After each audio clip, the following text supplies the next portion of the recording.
everyone. My name is Ethan Hoffauer from PrepJet, and it's my pleasure to introduce Tess Martin, one of PrepJet's expert certified SLP writers. This is the second video in our series demystifying the process of studying for the Praxis. Throughout this series, we'll discuss topics that you'll be required to know for the Praxis. On the first video of this series, we discuss specific recall and application questions pertaining to the foundation and professional practice content category. And on today's video, we'll be expanding on that discussion. I know everyone's excited to delve into more topics on the Praxis.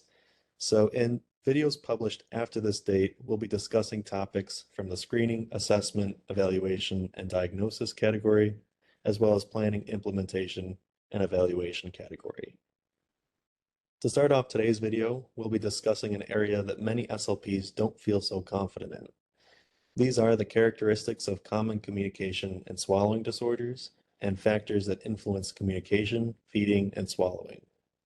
We're going to combine these two difficult topics so as to focus on specific disorders that are commonly treated in a medical setting.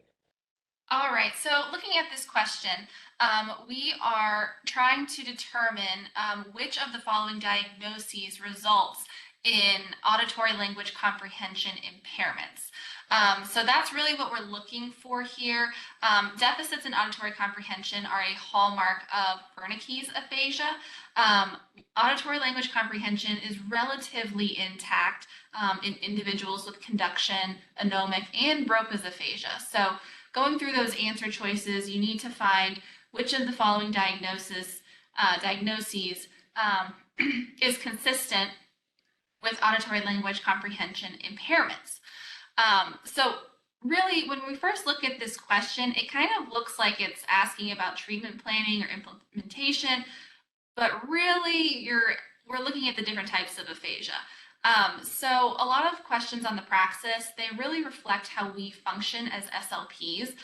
So this question, it really taps into the principle of treatments, the principles of treatments we select for patients, and those treatments must match the patient's characteristics and needs.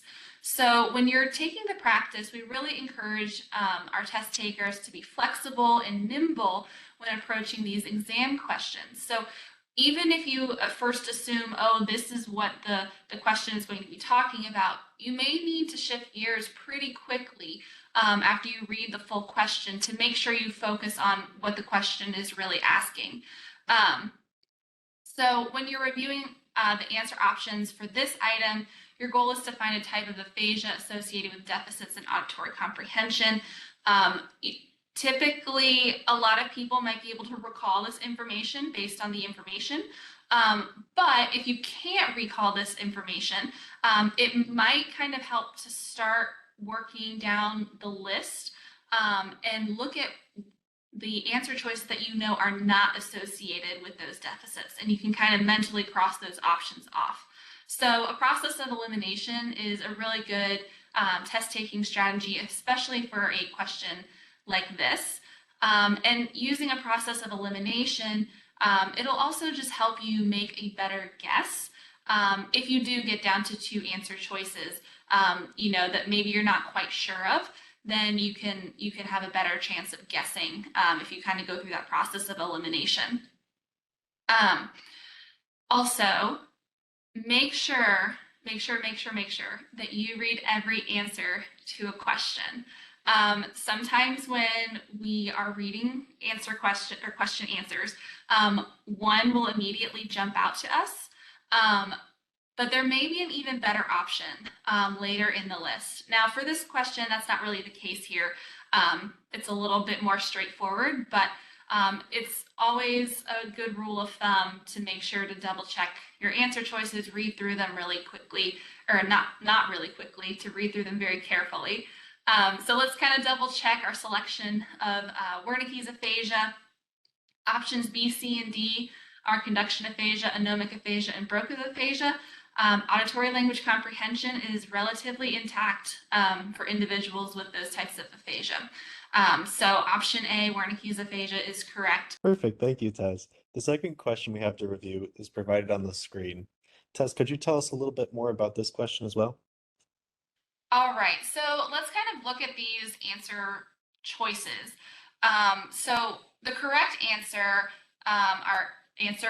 are A, D, and E. So he received radiation treatment for laryngeal cancer 10 years ago. His wife reports that he takes a long time to finish meals, and he has a recent history of recurrent pneumonia. So let's kind of go through these answer choices and talk about why these ones are correct. So radiation treatment, answer A, even years prior, can increase a person's risk of acquiring dysphagia. A lot of times we see people who have had radiation treatment, they may, present with dysphagia, after a couple sessions of radiation treatment. I've worked with people where they had no symptoms of dysphagia even after their full round of radiation. But that still doesn't mean that years later, months later, 10 years, I mean, it's not uncommon to see that people will have dysphagia after having radiation. So that's why that one is correct. Answer D. Answer D, his wife reports that he takes a long time to finish meals. This is also a sign that would suggest that somebody is having clinically significant dysphagia. That's because if somebody's taking a longer time to finish their meals, there's going to be a lot of other things kind of going on. It could be taking them a long time to chew. It could be taking a lot of time for the bolus to transport from the anterior to the posterior portion of the mouth. It could take longer for the pharyngeal muscles to squeeze everything down into the esophagus.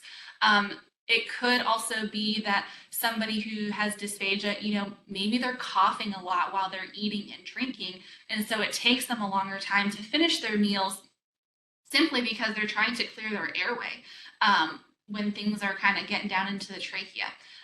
So that's why answer D is correct. And answer E, this one is probably one that most people will immediately go to. So having a recent history of recurrent pneumonia, we know that aspiration pneumonia occurs because of dysphagia. So that is definitely a clinically significant sign of dysphagia, is having recurrent pneumonia. Not all people with recurrent pneumonia will have dysphagia, but in this scenario, that is correct. Now, answer B, the trochlear nerve, he has trochlear nerve palsy. So answer B is incorrect because the trochlear nerve, if you go back to your cranial nerve information, that controls the superior oblique muscle in the eye. It's a cranial nerve that controls eye movements. Some people may have double vision vertically or see things as being tilted or rotated. So that's not something that's necessarily associated with dysphagia. If somebody had that, we would be concerned for some other reasons, but not so much with dysphagia. That wouldn't indicate dysphagia. And answer C, having Botox injections for essential vocal tremor 15 years ago. So some people, after receiving Botox treatment for essential vocal tremor, will develop dysphagia, but it's typically a pretty immediate response. It's not going to be years and years later like in radiation. Radiation will definitely or could definitely cause dysphagia years later. Botox injections, not likely. So that would not typically indicate that somebody has dysphagia. So that is why that is incorrect. So as you're answering questions like this, where it's asking you to select 3 correct answer choices, it's a little bit different way for you to approach the question. You can rely on your knowledge just as you would for other questions, but it does take a little bit more practice to kind of go through each question answer and see if it fits or see if it doesn't fit. Ask yourself, is this true or is this not true? And one thing that I think is really important when looking at these types of questions where they're asking you to select 3 answers, you need to make sure that you understand, what are they asking? Um, you know, that question could have said, what are, select two answer choices that wouldn't suggest an elevated likelihood of this patient having clinically significant dysphagia. So you need to really make sure that you understand what the question is asking and read carefully, because there could be some negative tense or some not questions that are thrown in there. So make sure that you're just kind of keeping an eye out for those little words here and there that have a lot of meaning. Also, this question, it really pulls together a lot of different pieces of knowledge. So we're talking about risk factors associated with dysphagia, characteristics of dysphagia. We're talking about cranial nerves. We're talking about vocal fold, Botox injections. So you need to kind of be able to pull all of that knowledge together to be able to answer questions like this. Also, just a little bit of a side note, a lot of questions on the Praxis when they're talking about cranial nerves, they will include the names such as trochlear or trigeminal or facial, but it's not guaranteed that they will have the names of the cranial nerves associated with the number. So it's always a good idea, yes, to know your cranial nerves. I would study that a lot, but make sure that you are really comfortable with the numbers too, because you don't want to just rely on the names because those might not be provided. Thank you, Tess. The third question and final question that we have to review is provided on the screen. Tess, could you tell us a little bit more about this question? Yeah, definitely. So this question is asking about ethics, and ethics is an area where most SLPs in grad school don't have a ton of experience in. A lot of times, as students, graduate students, we are really we're working underneath somebody with their certification and with their license. So a lot of the decisions, the ethical decisions that need to be made, we're not really required to make any of those decisions. You might be involved in the process, or maybe you'll have somebody talk to you about it. But it's definitely an area where I feel like I didn't get a whole lot of experience with it until I became an SLP, till I started working. So it's really important to study these ethics and the Board of Ethics and kind of all the things that go along with that. So this question in particular, we're looking at what must an SLP do in this situation. So the correct answer for this question is answer D. The SLP must respond to the complaint within 45 days. So what must the SLP do? This is really important wording. What must the SLP do? SLPs have 45 days to respond to a notification of a complaint from the Board of Ethics. If you fail to respond to this complaint, that constitutes an additional ethics violation. Now, you should provide, an SLP should provide documentation to refute the complaint if the allegation is false. But even if it's true, you still need to respond to the complaint.